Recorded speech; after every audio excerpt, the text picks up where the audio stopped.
একটা কোশ্চেন দিয়েছে, বলছে if sine A plus sine square A equals to 1 then the value of cos to the power 4a plus cos to the power 6a। দেখো এখান থেকে আমি লিখতে পারি sine A equals to 1 minus sine square A, তার মানে কি 1 minus sine square A, তার মানে sign A equals to cos square এ। এবার এখান থেকে দেখো এখানে যদি আমি পুট করি কস স্কোয়ার এর হোল স্কোয়ার মানে কত সাইন স্কোয়ার এ, তার মানে এটাকে আমি লিখতে পারি সাইন স্কোয়ার এ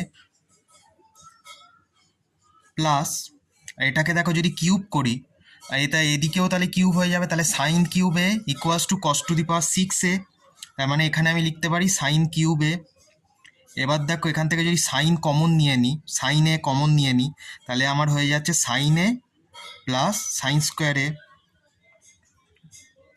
আর এটার ভ্যালুই দেখো বলে দিয়েছে ওখানে 1, তাহলে সাইন এ ইন্টু 1 হলে কি হবে অ্যান্সার? অপশান সি এটাই এর কারেক্ট অ্যান্সার।